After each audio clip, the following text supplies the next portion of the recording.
internet. This is the #1 talk show online, the world-famous Jiggy Jaguar Show. Wow, sometimes you have some good ones, sometimes you have some bad ones. Chris A. Jones, he's not bad. He just needs some training. Somebody needs to give him some media training.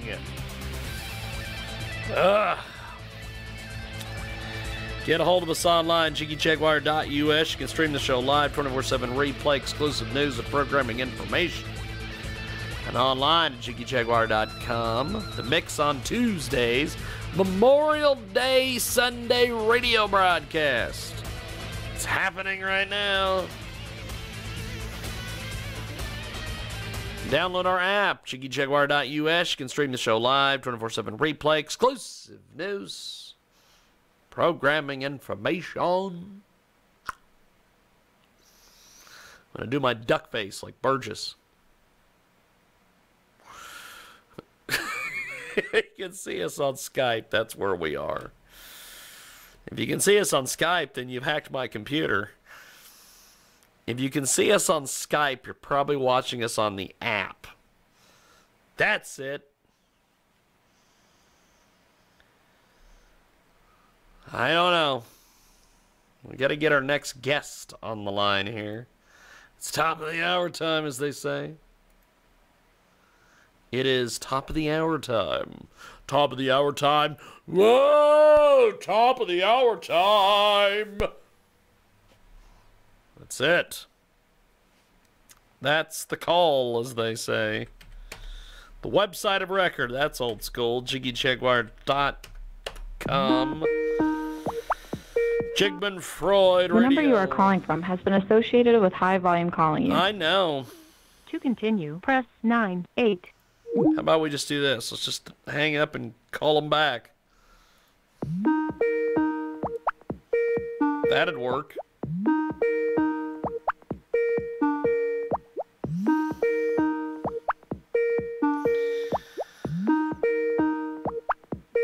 Bolgiano.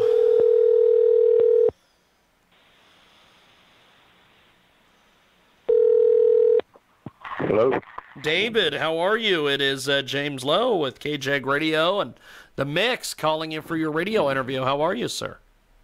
Good, sir. Thanks for having me aboard today. Today is a very interesting broadcast. It is our Memorial Day edition here on the Sunday radio broadcast, and we are going to bring in Jay Bird Wells here to chat with us as well. Now, today's topic is problems with police training, and police and law enforcement officers play a critical role within our communities. Every day they help people in need and keep citizens safe.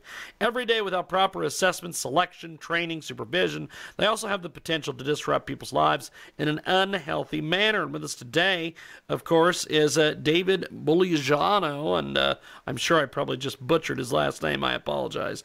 He's a retired military officer and former Baltimore police officer with over 34 years of combined service, and he joins us today here in a broadcast.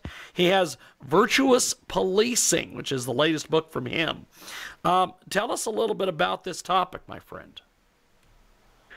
Certainly.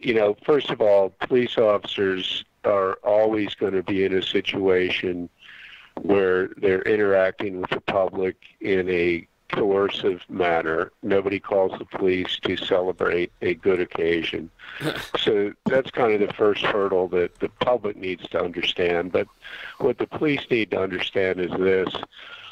Junior high school ball players, whether they're soccer players, basketball players, football players, practice 400 hours a week in their skill sets.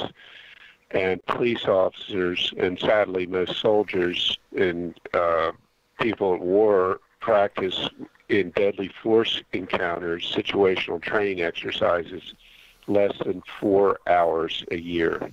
And we're expecting NFL-level performance out of them. Now, this book, Virtuous Policing, is available, Bridging America's Gulf Between Police and Populace. And he joins us today here on a broadcast. Now, address some of the different hot issues in policing today, the militarization of police responses, all that.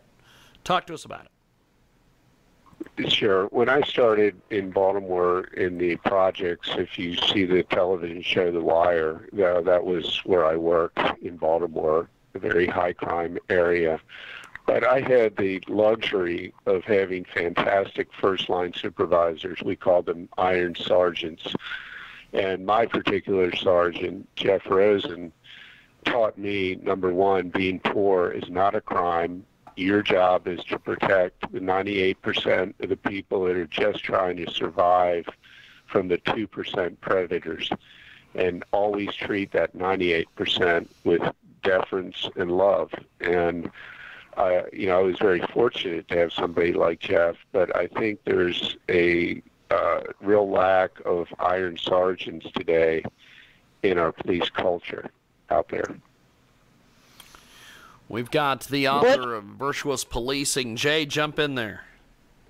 Yeah, how did you become a writer after policing? I mean, did you have to study, writing? What made that change, that transition?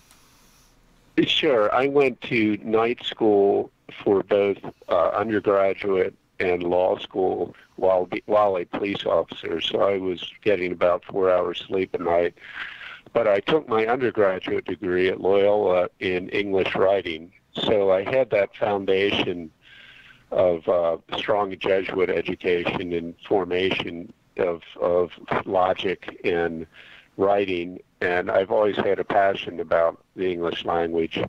So, I think naturally fell into it as I got older in trying to give back a little bit to the community that gave me so much.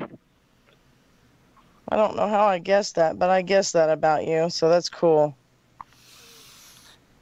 We've got the author of Virtuous Policing with us today here in our program, and this book is a fantastic, fantastic book. What kind of feedback have you been getting on the book so far from the police industry and fellow authors and things of that nature?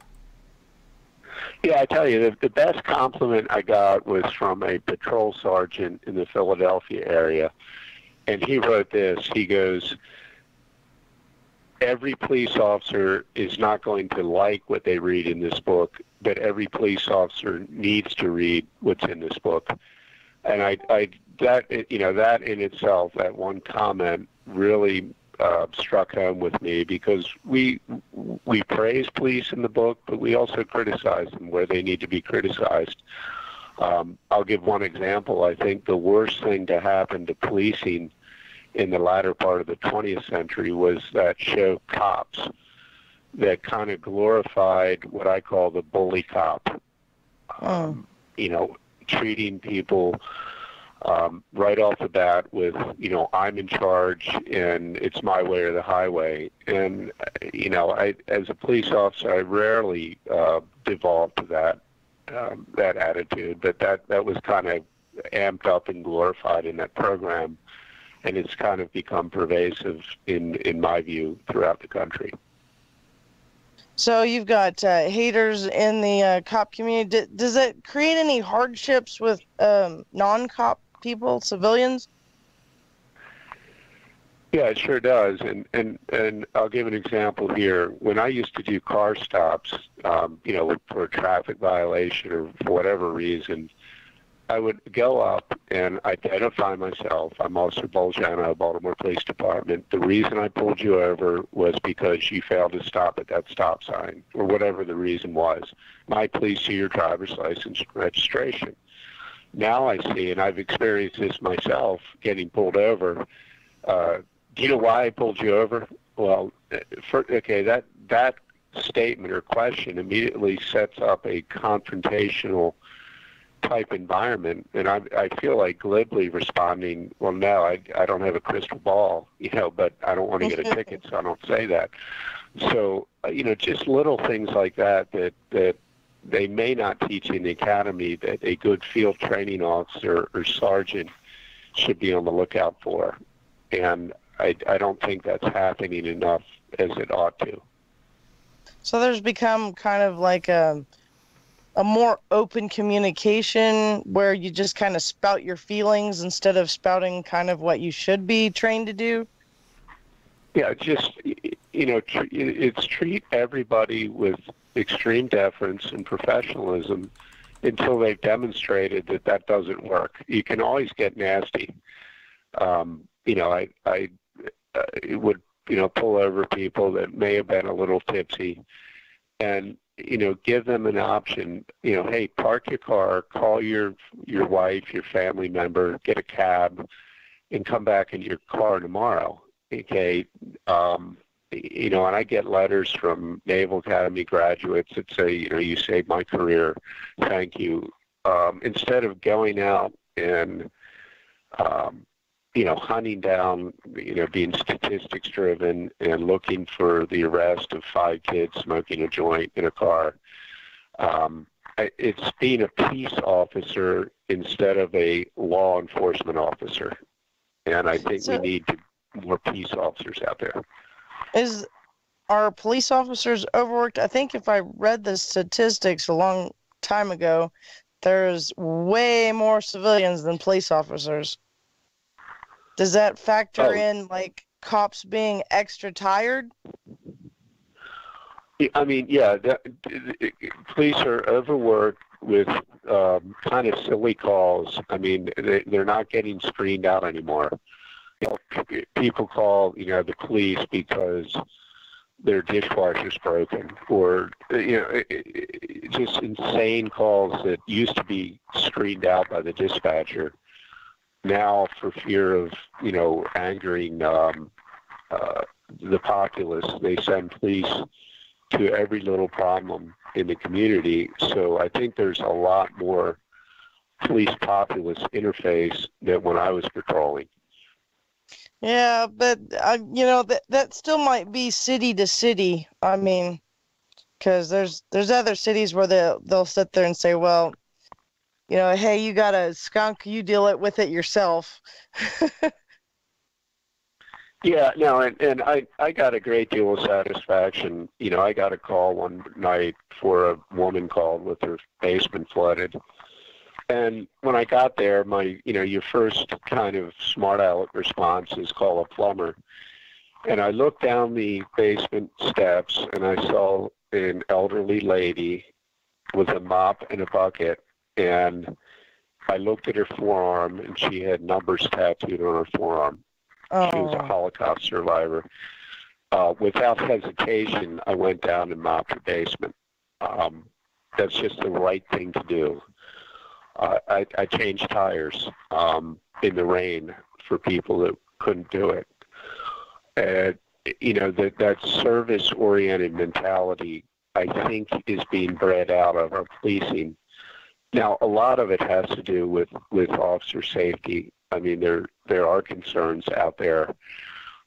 There are violent predators out there, that are shooting police. But I think, by and large, training officers better to do that threat assessment and discern between the violent predator and the kid going to a job at 2 o'clock in the morning to help work his way through school.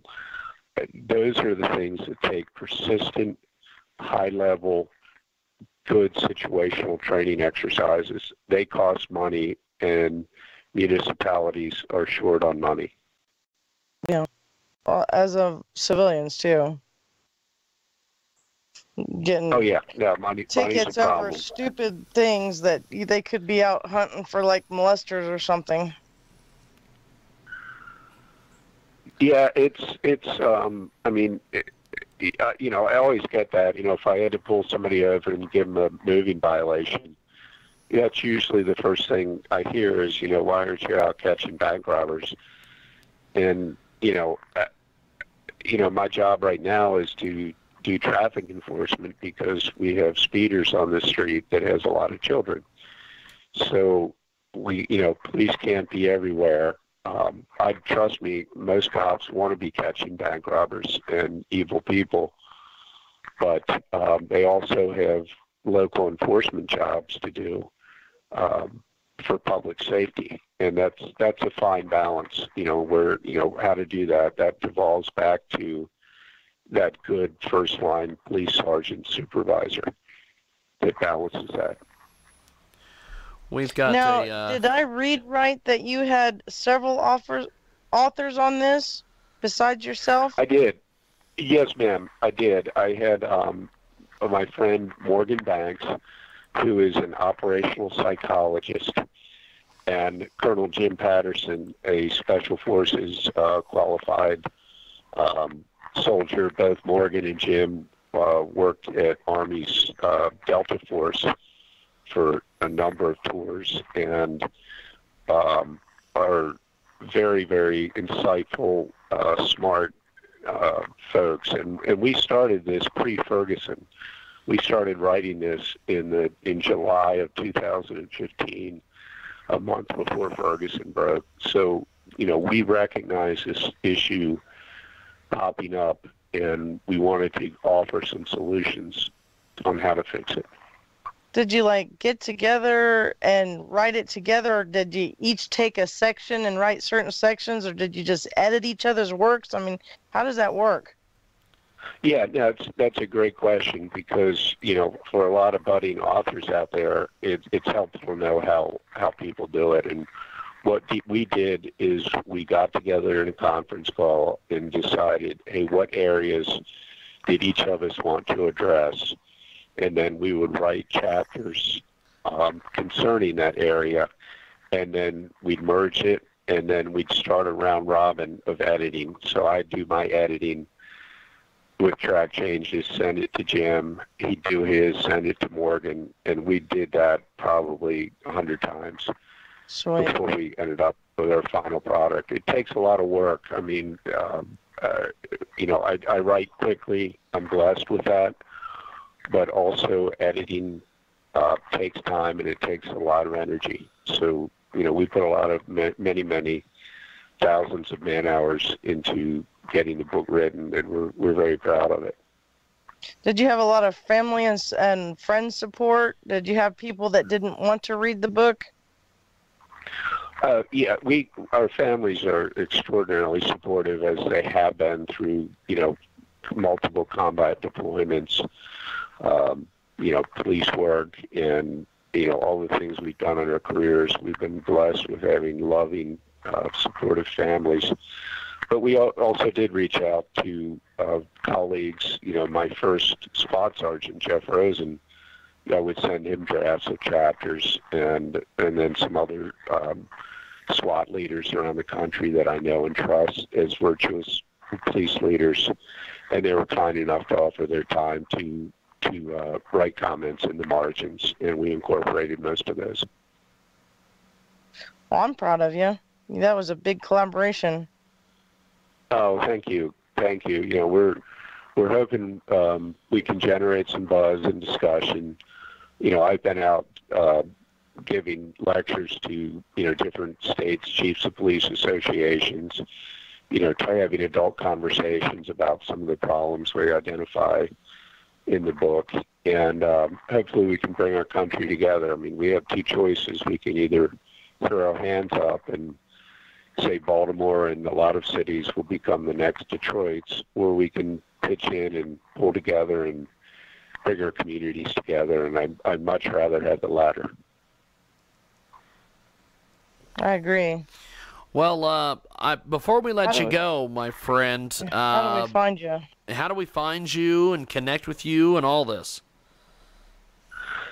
Yeah, certainly. Our books, of course, are available on Amazon. Is probably the easiest way to get them. Virtuous Policing, Bridging the Gulf Between America's Police and Populace. And contact Jim, Morgan, or I through www.fightingtodayswars.com. And Fighting Today's Wars is the title of Jim's and my second book, which deals with primarily the Afghan conflict, which we both served in, and now we're in our 17th year of it. And my oldest son is now an airborne infantryman in Afghanistan. I never thought that would happen. So that's the name of our second book, FightingTodaysWars.com, and our contact information is on that website. Awesome. Thank you for your service. Yes, thank you for your service, my you. friend, especially on this Memorial Day weekend. And we will talk to you soon. Have yourself a wonderful, wonderful day. Thank you, my man.